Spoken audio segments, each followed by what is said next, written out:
Hi guys, LUFCPassion here back for another video. This is your Leeds United versus Bristol City preview. Leeds are promoted.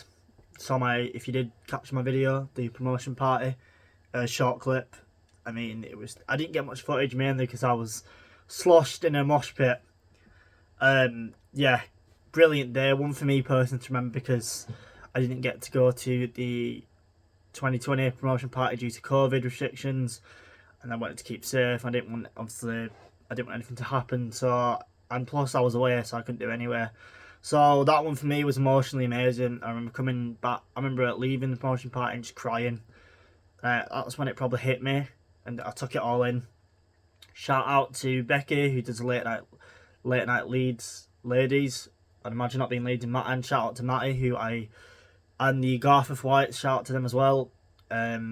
It was a special day to remember. I watched the game in the Peacock, which is really good amongst other fellow White fans, Leeds fans I should say, sorry. And then we all went into the air bar and watched Sheffield v Burnley and celebrated promotion. And going to the stadium was really special for me. I didn't actually manage to see anyone that I knew because of how congested, because of how busy it was. I lost everyone, but I was celebrating with fellow Leeds fans. As you can see in the video, I'm talking to some random man in his 50s, and he was just saying how special it was. I was talking to other people as well, gathering their views of how much we're going to spend, how many players they want coming in. Do they back Daniel Farke? Me personally, I do. I think he deserves a chance. He deserves a crack at the whip. You know, he's took him 2 seasons to get us up. Second season, he had to get us up. 49ers were prepared for a second season in the Championship, and now it's time to back him, whether it's 100, 150 million, 180 million, give him the tools he needs. You know, he's mentioned in his press conference he wants us to be a sufficient and my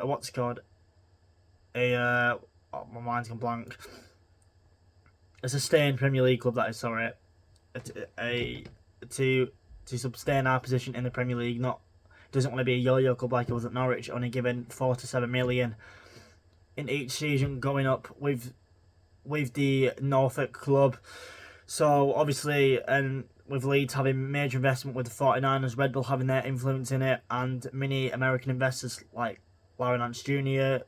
and some of the golfers, Will Ferrell. So there's money there to be made. There's money there to be spent, and for the investors of Leeds, who have the American investors, this is what they wanted. This is their payday, and this is now where they wanted the journey. I think for them it was a stepping stone for the Championship, and the Premier League is where the money's at. It's where the globalisation is, where the media's at, where it's shown all over the world. It's the best league in the world. It's where the money is, whether we like it or not. Where the game is going, it's money, and it's massive. And Leeds needs to be in the Premier League. Saying that for a biased, of course, we deserve to be in the Premier League, and I'm so happy. And yeah, all kudos goes to Daniel Farke, and I loved his press conference. Anything from his press conferences, I'm not quite sure when it comes to injury news. Nothing heard about Rothwell.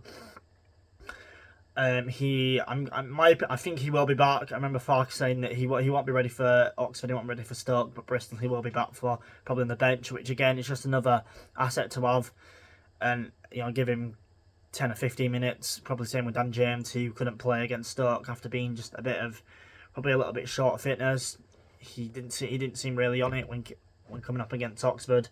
So yeah, give him maybe 10 or 15 minutes. We don't want to give him an injury going into the Premier League season next season. So Pascal Struijk being the only one absentee who's out for the rest of the season isn't requiring surgery, but for the best thing for him is to once again not play until the Premier League season, where there could be loads of movement. I can't wait.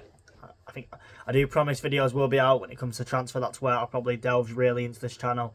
When it comes to the transfer news, I'll give my thoughts and opinions on who I think we should buy, certain positions, and how much money I think we'll spend.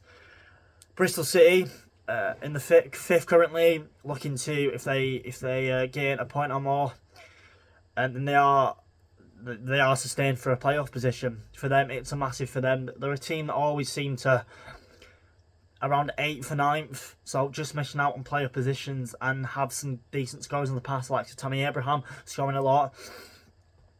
The likes of Naki Wells, who they've got on their books. Their only injury news is Cameron Ping, their left back, who is out for the rest of the season. Picked up a hamstring injury in their last outing, so he's a miss for them. They've got the likes of Rob Dickey at the back, who is an experienced Championship defender, playing most of his time at QPR and did make the move down to the Robins. They come in this with good form. They're a good team, Bristol. Obviously, Leeds did get a stinking 0-0 draw down at Ashton Gate. A team that I think, kind of done a bit of looting in some ways. Kind of come up, kind of been the unknown quantity of the Championship season this season, where no one's really thought of them being in the playoff position. Now, I've been impressed in watching them. Obviously, they've picked up points against Sheffield United, given Burnley some good games. So they're a real team, and they're there to win. And Liam Manning, a very good manager, has been there for his second season, and is wanting to get Bristol back to good times at Ashton Gate. I think Ashton Gate is a kind of stadium where it reminds me a lot of a typical Championship stadium that has been drowned of noise, hence why nothing to shout about apart from an FA Cup game against Manchester City a few years ago. So for them, this is massive, being in the playoffs. They'll be currently playing, if they do finish where they are, Sunderland. So obviously Sunderland losing 2-1 in the end for them. So there's a bit of revenge in London, want to get back on them. But they've got some good players, like I mentioned, Naki Wells on their pitch. They've got Bird. They've got some really. I like Bristol City's setup. But I think one thing though, if they did go in the Premier League, me personally, that would struggle when it comes to investment. Obviously, it'd be almost at Ipswich where they would have.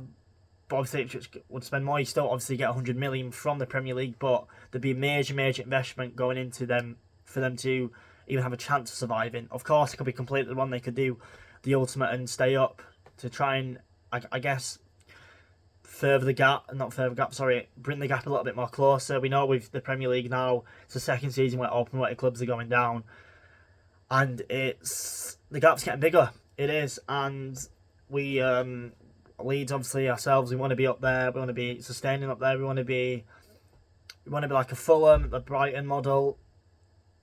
And for that, we need to spend money.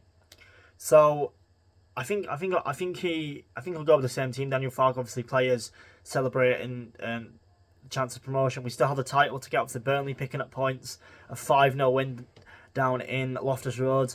So for them, they're looking to that. I mean, if it all goes how it is, so Leeds both win the next two games, and obviously Burnley do, it'll be on goal difference. It's a massive thing for Burnley in their last game to get. Depending on obviously how many Leeds score tomorrow, on Monday, sorry. I'm gonna go with I think a 3-0 win. I think we will. I think obviously a 6-0 outing against Stoke. Joe Perreault leading the top scoring out, 19 goals, getting 4. Junior Firpo getting his 5th of the season, and Willie Gnonto getting his 6th of the season. So there's goals there, and it'll be hungry and firing. I'd like to see Arrington get a goal to get double digits for the end of the season. I think then it'll just give him a bit more confidence going into a very tough a tough campaign in the Premier League. I know that Arrington in the past, he struggled with Premier League due to duels and battles. He's quite weak in there. He's obviously gained lots of muscle now, and he'll hopefully be working hard this summer to try and earn a place in Daniel Farke's team. So like I said, 3-0 to the Whites. And yeah, I'm hoping that it's another good win. If you do like my my channel, you do like what I do, please do subscribe and smash a like. Give me a prediction down in the comments. Enjoy the rest of your weekend. Marching on together. Leeds is Leeds.